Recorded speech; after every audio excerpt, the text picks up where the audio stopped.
Goeiedag, good day, fellow South Africans, and there's no greater signal of the brain drain and the loss of high net worth individuals from South Africa to other countries than the number of people in South Africa who've got South African passports applying for a second country passport. South Africans looking for a bolt hole in case things go pear-shaped in South Africa are applying in record numbers for foreign passports. Most of these are high net worth individuals looking for a plan B in case the political or economic future deteriorates, or for ease of foreign travel and doing business abroad. Not all of these are planning to emigrate, says Amanda Smith, managing partner at Henley & Partners South Africa, a global citizenship and residency advisory firm. Many would like to keep their South African passports, maintaining a direct link to family and home, while taking advantage of the benefits of living and working abroad. South African high net worth individuals, or HNWIs, recognize that dual citizenship or residency provides more benefits and privileges for them and their families, including ease of travel, security for the future, and expansion of business and banking, says Smith. She says the number of foreign citizenship inquiries from South Africans shot up by 125% in the second half of last year over the same period in 2017. This translated into a 53% increase in applications for foreign citizenship in the second half of 2018. There was a 364% spike in inquiries in October 2018 over the same month in 2017. That's a 364% increase in applications for a second passport by South Africans. In other words, it appears that South Africans' human capital is taking the same flight path as its financial capital.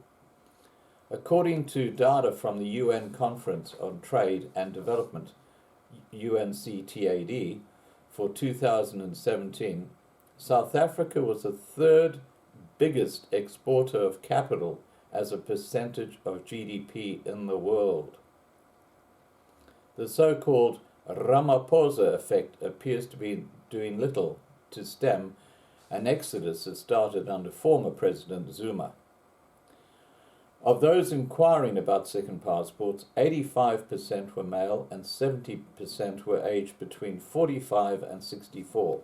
3/4 of the inquiries came from Gauteng and Western Cape, split almost equally between the two provinces. Now, the age factor here is very interesting because most countries, you've got to be below 45, except for somewhere like New Zealand, where I think it's 54. If you're over 45, you basically can't get residency. But if you've got a lot of money, age becomes irrelevant. And obviously, if you're seeking asylum, age becomes irrelevant. Anyway, let's get back to the story here. 3/4 of the inquiries came from Gauteng and Western Cape, split almost equally between the two provinces. Interestingly, only 45% of the inquiries were from whites. Non-whites now make up the majority of high net worth emigres. Isn't that interesting? People have had their noses in the trough and they're moving out. And guess who a lot of the people who are seeking a second passport are now? Yep, you guessed it. Senior politicians and bureaucrats in South Africa who've been sticking their noses deep in the trough and need a plan B now. The most popular destinations are for European residency programs such as those offered by Portugal and Greece, as well as citizenship programs in the Caribbean and the Mediterranean islands of Malta and Cyprus, and you'll soon see why. While most of the applicants are male, women have been applying in growing numbers over the last 2 years.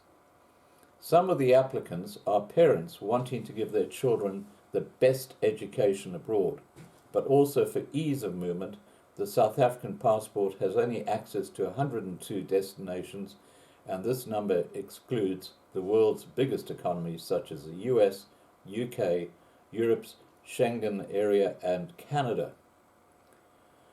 Smith said, "There is more global mobility than ever before.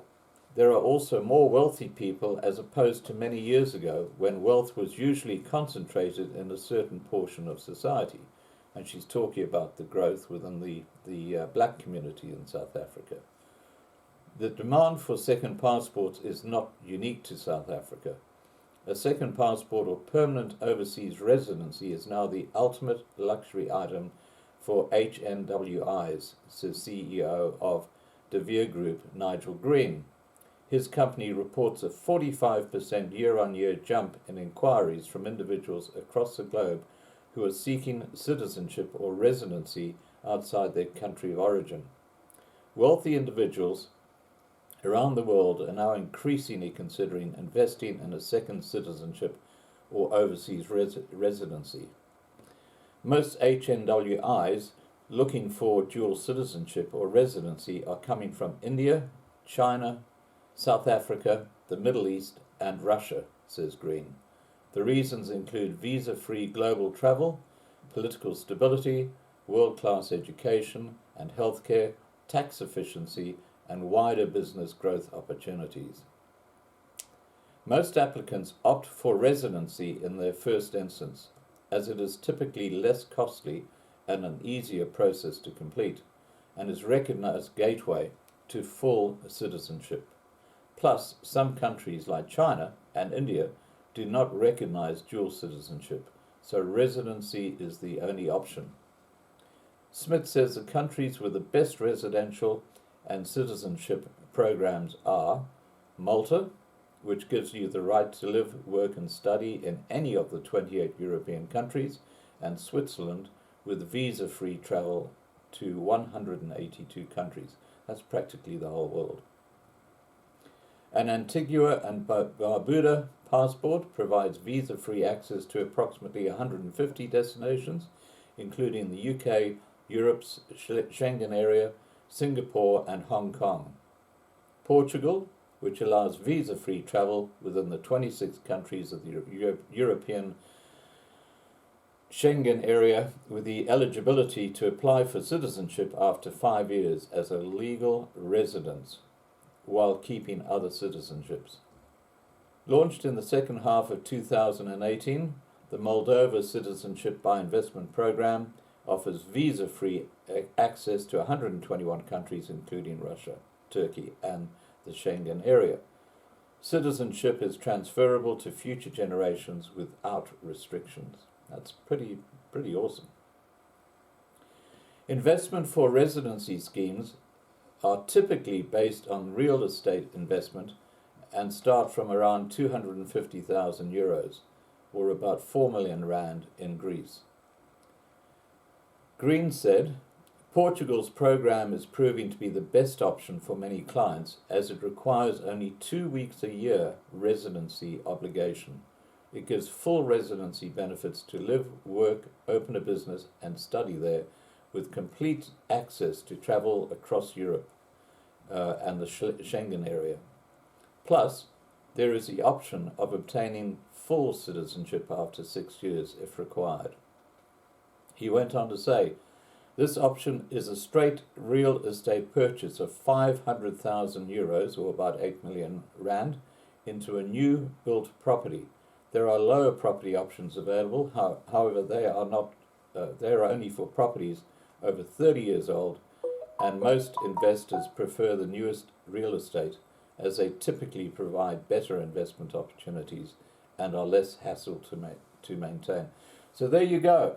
What you got happening in South Africa is a huge brain drain and people with money looking at a plan B, even if they haven't left right now. And as I said to you before, this will include a lot of these black Africans who have been deep with their noses in the trough. And if things get hot, they'll just skip off to another country and they'll never come home. So there you have it, guys. Please remember to subscribe to be kept informed, and I hope you're having a great day. Bye for now.